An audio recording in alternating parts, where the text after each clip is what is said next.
There's no feeling more intense than starting over.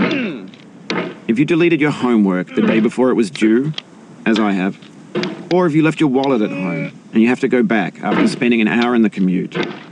If you won some money at the casino and then put all your winnings on red but it came up black. If you got your best shirt dry cleaned before a wedding and then immediately dropped food on it. If you won an argument with a friend and then later discovered that they just returned to their original view. Starting over is harder than starting up. If you're not ready for that, like if you've already had a bad day, then what you're about to go through might be too much. Feel free to go away and come back. I'll be here. All right, thanks for coming with me on this trip. I'll understand if you have to take a break at any point. Just find a safe place to stop and quit the game. And don't worry, I'll save your progress, always, even your mistakes. This game is a homage to a free game that came out in 2002, titled Sexy Hiking. The author of that game was Jazzuo, a mysterious Czech designer who was known at the time as the father of B games. And B games are rough assemblages of found objects. Designers slap them together very quickly and freely, and they're often too rough and unfriendly to gain much of a following. They're built more for the joy of building them than as polished products. In a certain way, Sexy Hiking is the perfect embodiment of a B game. It's built almost entirely out of found and recycled parts, and it's one of the most unusual and unfriendly games of its time. In it, your task is simply to drag yourself up a mountain with a hammer. And that act of climbing, in the digital world or in real life, has certain essential properties that give the game its flavor. No amount of forward progress is guaranteed. Some cliffs are too sheer or too slippery. And the player is constantly, unremittingly in danger of falling and losing everything. Anyway, when you start Sexy Hiking, you're standing next to this dead tree that blocks the way to the entire rest of the game. It might take you an hour to get over that tree, and a lot of people never got past it. You prod and you poke at it, exploring the limits of your reach and your strength, trying to find a way up and over.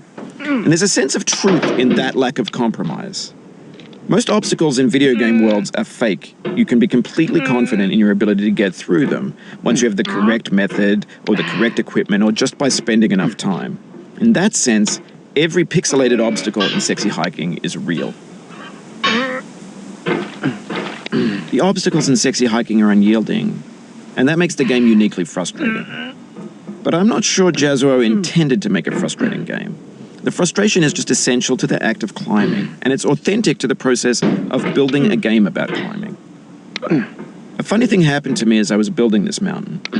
I'd have an idea for a new obstacle, and I'd build it, test it, and it would usually turn out to be unreasonably hard. But I couldn't bring myself to make it easier. It already felt like my inability to get past the new obstacle was my fault, as a player rather than as a builder. Imaginary mountains build themselves from our efforts to climb them, and it's our repeated attempts to reach the summit that turns those mountains into something real.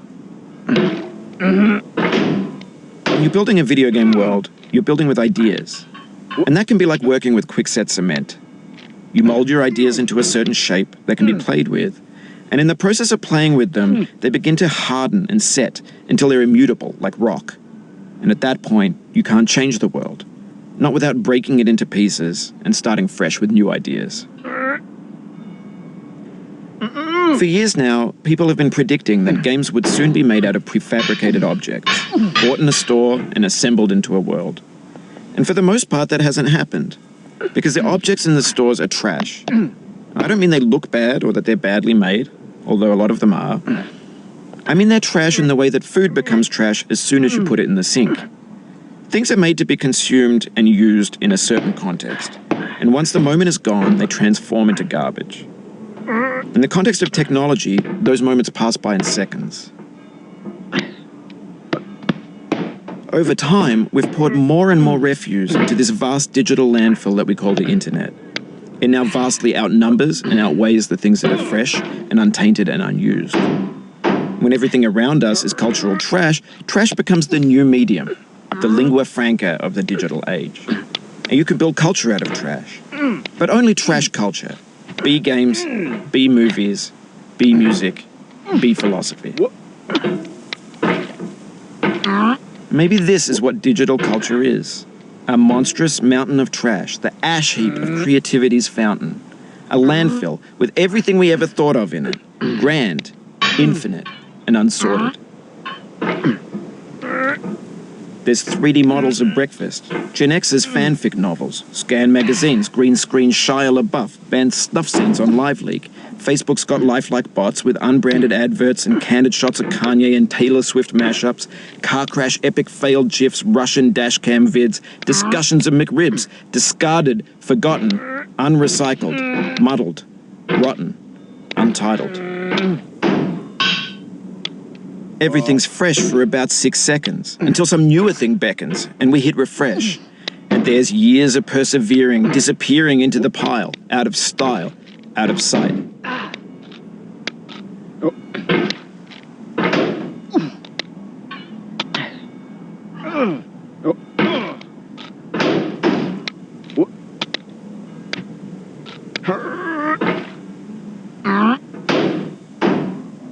Oh, you just lost a lot of progress. That's a deep frustration, a real punch in the gut.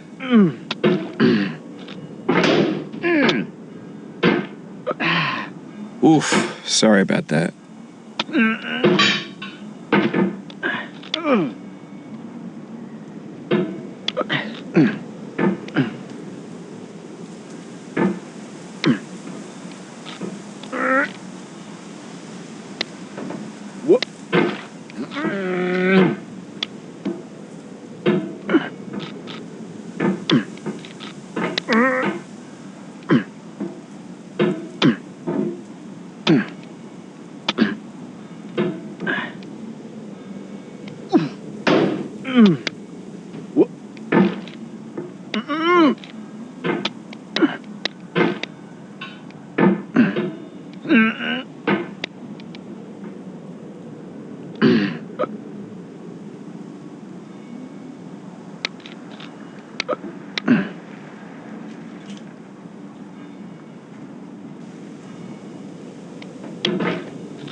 Oh, it happened again. Keep on trying, don't let it get to you.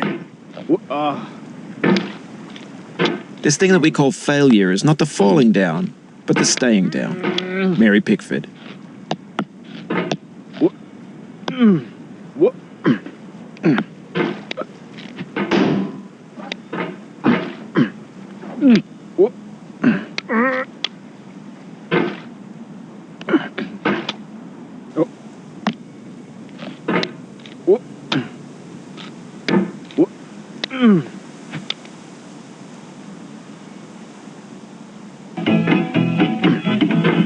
Get nasty over there, boy.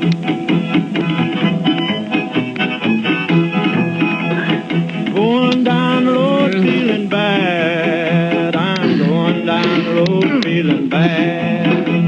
Going down the road feeling bad, and I ain't going to be treated this way.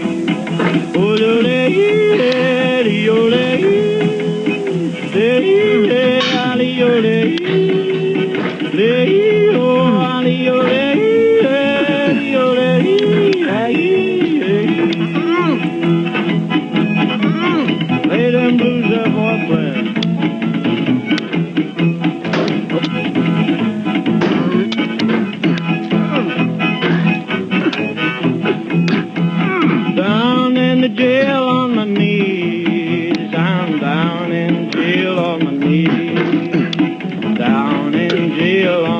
cheese, and I ain't going to be treated this way. They feed me on cornbread and cheese. They feed me on cornbread and cheese. They feed me on cornbread and cheese, and I ain't going to be treated this way. Ole, ali, ole.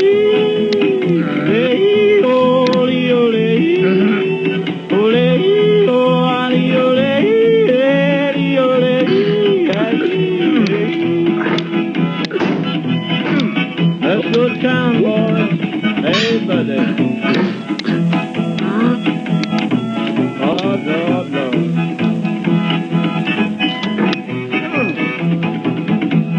$10 shoe fits my feet. A $10 shoe fits my feet. $10 shoe fits my feet, and I ain't going to be treated this way. Going where the weather suits my clothes. I'm going where the weather suits my clothes. I'm going where the weather suits my clothes, and I ain't going to be treated this way. Ole, ole, ole, ali, ole,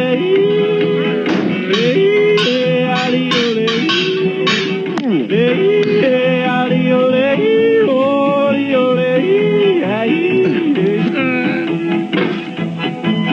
calm down, boy, calm down. Hey.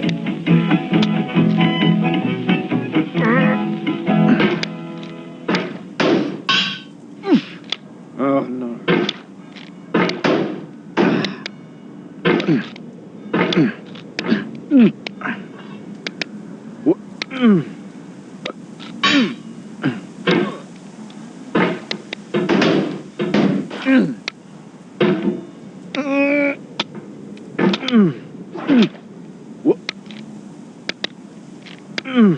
No.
No.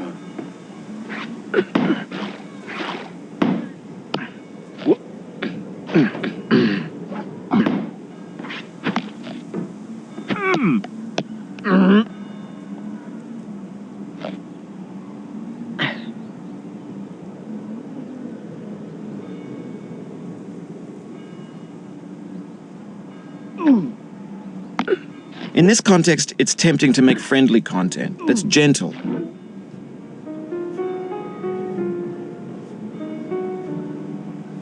That lets you churn through it, but not earn it. Why make something demanding if it just gets piled up in the landfill, filed in with the bland things?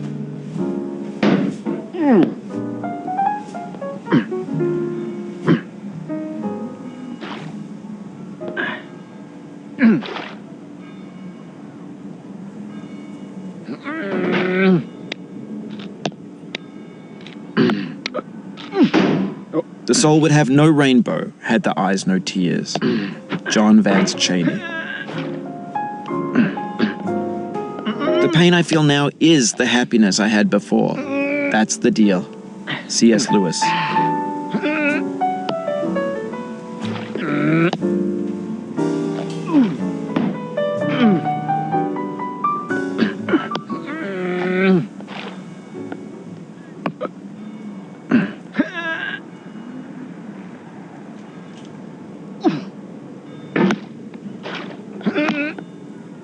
I feel within me a peace above all earthly dignities. A still and quiet conscience. William Shakespeare.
When games were new, they wanted a lot from you. Daunting you, taunting you, resetting and delaying you. Players played stoically. Now everyone's turned off by that. They want to burn through it quickly. A quick fix for the fickle, some tricks for the clicks of the feckless. But that's not you, you're an acrobat. You could swallow a baseball bat. Now I know, most likely you're watching this on YouTube or Twitch, while some dude with 10 million views does it for you, like a baby bird being fed chewed up food. That's culture too.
You'll be back here again and again. Avenge and repent until you've ascended. Or until you're contented.